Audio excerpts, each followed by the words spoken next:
Imagine walking into a room where half the people see a hero and the other half see a villain. That's America when Donald Trump's name comes up. There's no middle ground, no quiet corner where people shrug and say, he's okay.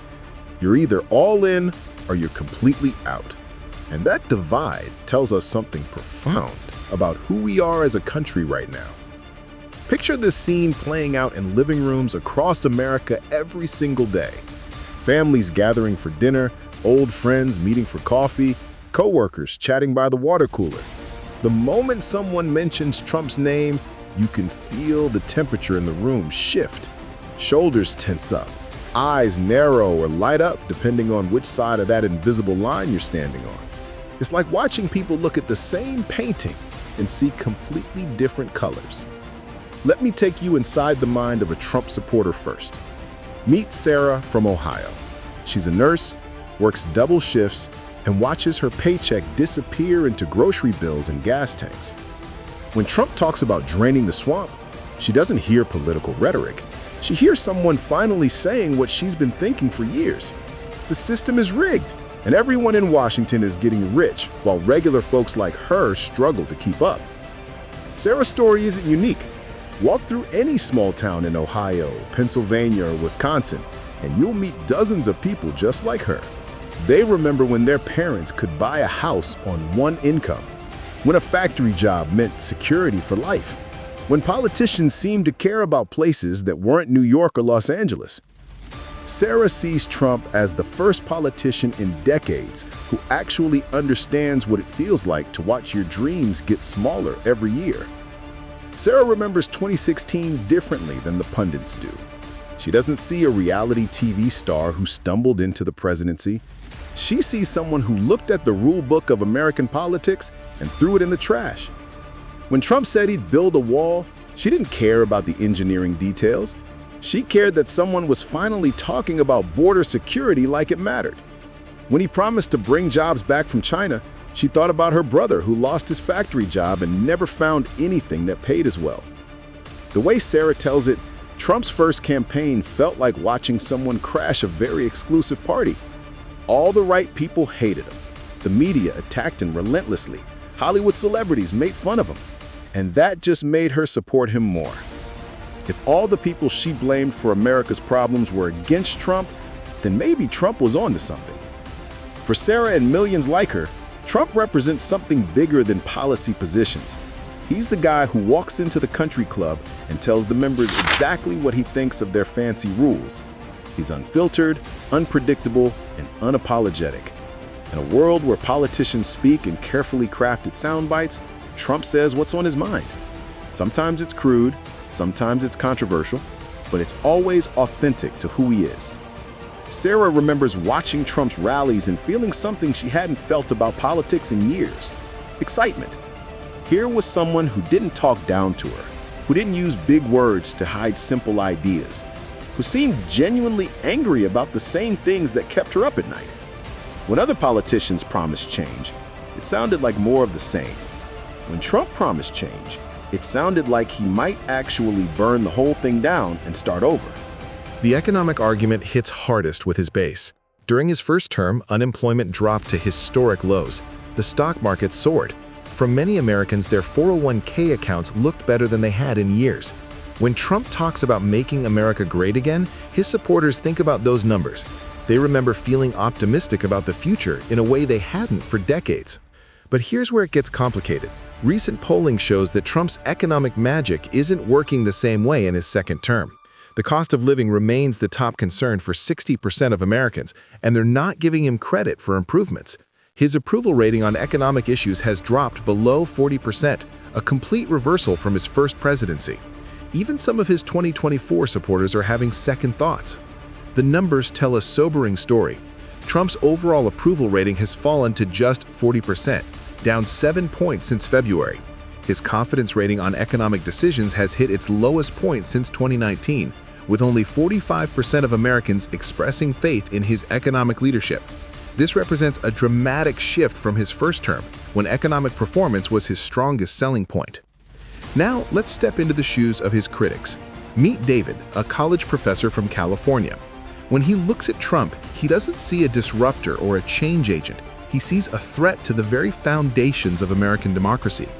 David watched January 6th unfold on television, and he can't forget the image of people breaking into the Capitol building. For him, that day represents everything dangerous about Trump's influence on American politics. David's living room that day looked like a scene from a disaster movie. His wife sat frozen on the couch. Their teenage daughter kept asking, "Is this really happening?" And David found himself explaining to his kids that yes, this was real, and no, this wasn't normal. He watched police officers getting beaten with flagpoles, lawmakers hiding under desks, and the vice president being evacuated for his own safety. And through it all, Trump's voice echoed in his memory, telling the crowd to fight like hell. David's concerns go deeper than policy disagreements. He worries about the erosion of democratic norms, the attacks on the free press, and the way Trump has changed how Americans talk to each other about politics. Family dinners that used to end with friendly debates now end with people storming out. Social media feeds that once showed vacation photos now overflow with political arguments that turn personal and nasty. The professor points to Trump's relationship with the truth as a fundamental problem. Fact-checkers documented thousands of false or misleading statements during his first presidency. The claims about election fraud, despite being rejected by courts across the country, continue to shape how millions of Americans view the democratic process. For David, this isn't about partisan politics. It's about whether we can still agree on basic facts. What haunts David most is how January 6th divided his own community. Polling shows that Americans remain split almost exactly down the middle about what happened that day. 50% see it as an attack on democracy that should never be forgotten. 44% think the country is making too much of it and believe it's time to move on. Even among Republicans, cracks have appeared.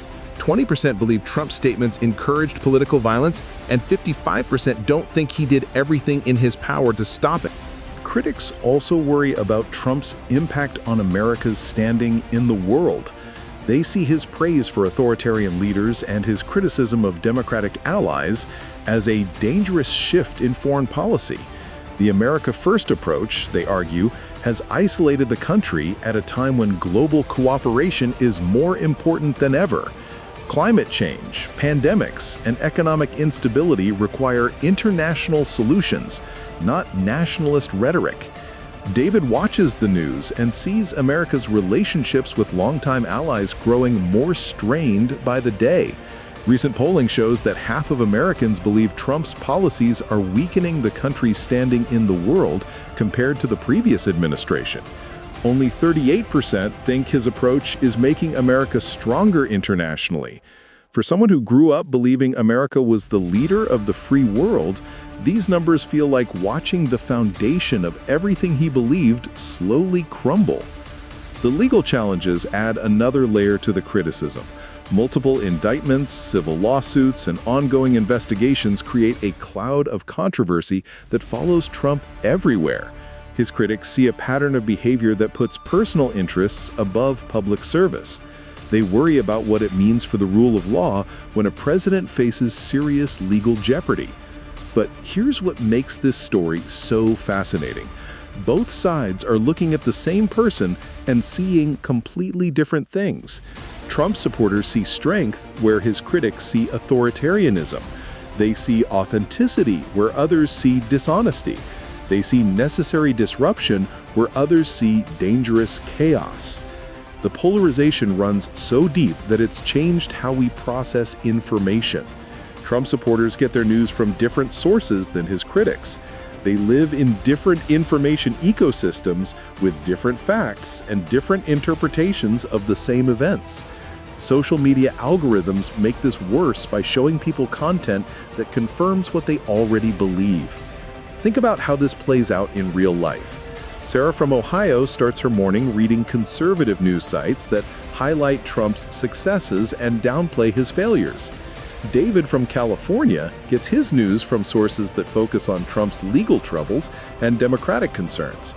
By lunchtime, they're not just disagreeing about politics, they're disagreeing about reality itself. Recent data reveals just how divided we've become. 87% of Democrats say Trump is making government work worse, while 55% of Republicans say he's making it work better. These aren't small differences of opinion. These are fundamentally different views of reality. The economic divide tells its own story. Trump's coalition in 2024 included surprising gains among Latino voters and young men, but those gains are already eroding. The voters who prioritized affordability above everything else are turning against him as the cost of living remains stubbornly high. It turns out that winning over new voters is easier than keeping them satisfied. The Latino voter story reveals the complexity of Trump's appeal and its limits. In 2024, nearly half of Hispanic voters backed Trump, up from just 28% in 2016. But recent polling shows a dramatic reversal. 70% of Latinos now disapprove of Trump's job performance, and 65% disapprove of his immigration approach. 61% say his economic policies have made things worse, not better. Immigration remains Trump's strongest issue with his base. 72% of Republicans approve of his handling of border security. But even here, the picture is complicated. His militarized deportation efforts have gone further than many expected, and former Republican Congressman Carlos Curbelo warns that the party has gone way too far and will struggle to recover Latino support. The human cost of these policies becomes clear when you look at the details. 78% of Latino voters want deportation efforts focused on people who pose legitimate safety threats, not long-term residents without criminal records. But immigration data shows that authorities are increasingly targeting exactly those long-term residents. 60% of Latinos oppose allowing deportations without court hearings, and the same percentage oppose immigration enforcement in schools, hospitals, and places of worship. The international perspective adds another dimension to Trump's legacy. Foreign policy experts worry about his unpredictable approach to alliances and his tendency to praise autocratic leaders. His approval rating on international issues hovers near zero, with Americans split on whether his America First approach makes the country safer or more isolated. What's remarkable is how Trump has reshaped the Republican Party in his image. Moderate Republicans who criticized him have lost influence or lost elections entirely. The party that once prided itself on conservative principles and institutional respect now revolves around one man's personality and grievances. Whether this transformation outlasts Trump himself remains an open question. Walk into any Republican gathering today, and you'll see the change immediately.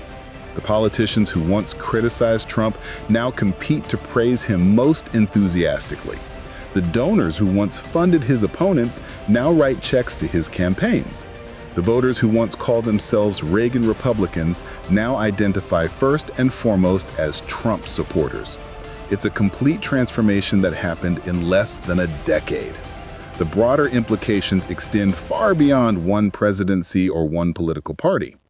Trump's rise exposed deep fractures in American society that existed long before he came down that escalator in 2015. Economic inequality, racial tensions, and institutional distrust created the conditions for his success. The question isn't whether Trump caused these problems, but whether his presidency made them better or worse. Looking ahead, the 2026 midterm elections will provide the next test of Trump's political durability.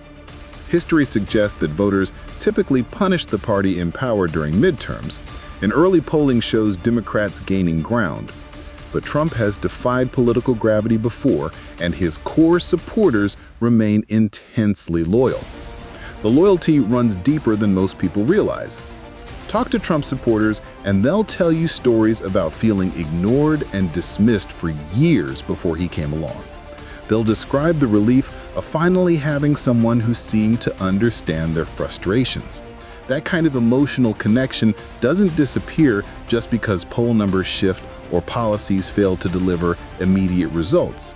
The story of Donald Trump is ultimately the story of America itself, a country wrestling with its identity, its values, and its future. Both sides have evidence to support their views. Both sides have legitimate concerns about the direction of the country. And both sides are convinced that the other side just doesn't get it. That's what makes Trump such a fascinating and polarizing figure. He's not just a politician. He's a mirror that reflects our deepest divisions and our most fundamental disagreements about what America should be. The legacy question remains unanswered because the story isn't over. Trump's impact on American politics, culture, and society will be debated for generations, whether he's remembered as a transformative leader who gave voice to the voiceless, or as a divisive figure who damaged democratic institutions depends largely on what happens next. What we know for certain is that Trump changed the rules of American politics forever. The old playbook of careful messaging and incremental change has been replaced by something more raw, more emotional, and more unpredictable. Whether that's good or bad depends entirely on where you're sitting in that divided room, watching the same man and seeing completely different things. The divide isn't going away anytime soon. If anything, it seems to be getting deeper with each passing day. Americans aren't just disagreeing about Trump anymore. They're disagreeing about the nature of truth itself, about what facts matter, about what kind of country we want to be. That's Trump's most lasting legacy. Not any particular policy or achievement, but the way he's forced us to confront the fundamental questions we've been avoiding for decades.